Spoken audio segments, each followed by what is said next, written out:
lève les deux cotylédons et on mâche la cola. Et quand on la mâche, c'est souvent comme si vous aviez dit, je jure sur l'honneur, je dois faire ceci.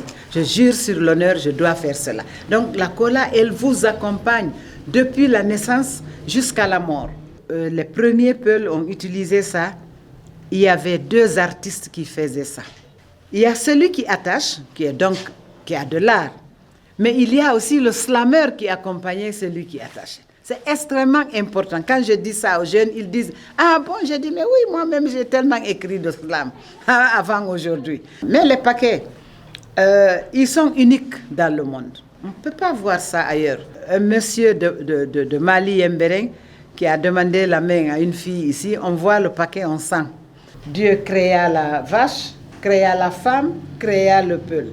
Il mit la femme derrière la vache et le peul derrière la femme. Donc c'est là qu'on retrouve les grands piliers fondamentaux de la culture des Peuls de Fouta Djallon. Ces paquets au milieu, entre, si vous voulez, les deux grands piliers, c'est-à-dire la foi et la vache et la femme qui en fait forment un couple. Ça, ce sont des paquets de cola. Toute l'Afrique noire connaît la cola, sa signification et quand est-ce qu'elle est utilisée. Mais il y a une particularité chez les Peuls de Fouta Djallon. Ici, la cola est tellement importante pour la communauté Peul qu'on ne doit pas la livrer, la mettre à nu.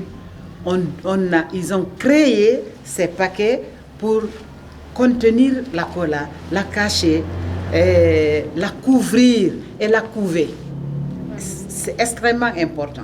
Et donc, ce sont des paquets qui sont présents partout où il y a des alliances qui sont signées, des pactes qui sont signés. On termine toujours par la cola, on enlève les deux cotylédons et on mâche la cola. Et quand on la mâche, c'est souvent comme si vous aviez dit, je jure sur l'honneur, je dois faire ceci. Je jure sur l'honneur, je dois faire cela. Donc la cola, elle vous accompagne depuis la naissance jusqu'à la mort. Quand un enfant est né, pour annoncer la naissance de l'enfant, on envoie la cola dans la belle famille, on envoie la cola chez les voisins, on envoie la cola à la mosquée, etc., etc. Ça, c'est la naissance. Ça poursuit l'enfant jusqu'à son adolescence, jusqu'à ce qu'il soit un gaillard et qu'il intègre lui-même le rang des vieux à la mosquée. Et quand il meurt, c'est la cola encore.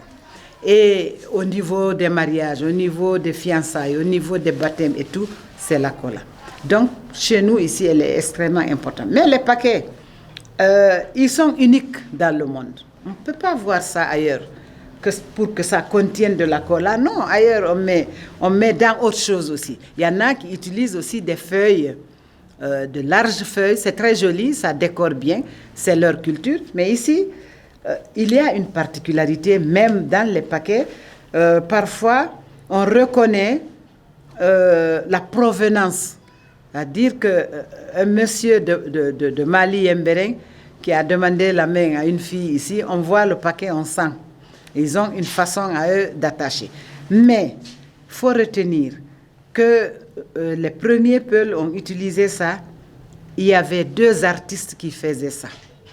Le premier, c'était l'attacheur. Parce qu'ici, ce n'est pas n'importe qui attache. Hein. On peut pas. Il y a des attacheurs. Il y a celui qui attache, qui a de l'art.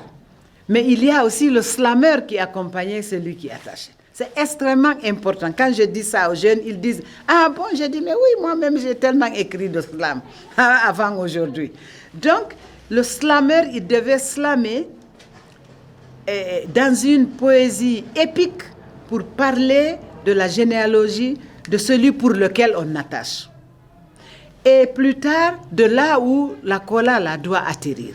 Ce sont des artistes là qui accompagnaient, n'est-ce pas, ces paquets de cola. Donc vous voyez, c'est une merveille. Il faut que les gens le sachent. Même les Peuls, parfois, ils me demandent, ils ne savent pas.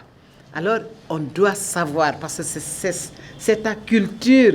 C'est vraiment, on parle de tes arrière-grands-parents. Tu dois être curieux et savoir. Alors, on reçoit aussi parfois même des personnes très âgées, mais quand ils viennent ici, ils sont tellement émus que parfois ils versent des larmes. Ils versent des larmes parce que ils ont connu une ère où la case de la grand-mère, il y avait à l'intérieur de la case de la grand-mère, il y avait un lit qu'on ne retrouve plus. Il y avait une table traditionnelle qu'on appelle katanal. Le pluriel, c'est katani, qu'on ne retrouve plus. Il y avait une multitude de calebasses de toutes les tailles qu'on ne retrouve plus. Alors quand ils arrivent, ils sont si émus qu'ils pleurent. Et bon, après, c'est des bénédictions. Ah, vraiment, vous nous avez ramenés dans notre culture, etc. Et c'est ça, notre salaire, en fait, c'est ça. Nous disons que c'est plus que de l'argent. Vous avez fait quelque chose qui a touché l'âme, n'est-ce pas, de la communauté. Alors ça reste, c'est extrêmement important. Donc ici, ces paquets de cola, ils sont au milieu, ce n'est pas fortuit. C'est parce que ils sont à l'épicentre de tout, de toutes les activités socio-culturelles de notre communauté. Et de l'autre côté, vous avez le couple, la femme et la vache. Et j'ai dit bien c'est un couple parce que Dieu créa la vache, créa la femme, créa le peul. Il mit la femme derrière la vache et le peul derrière la femme. Donc c'est là qu'on retrouve les grands piliers fondamentaux de la culture des Peuls de Fouta Djallon.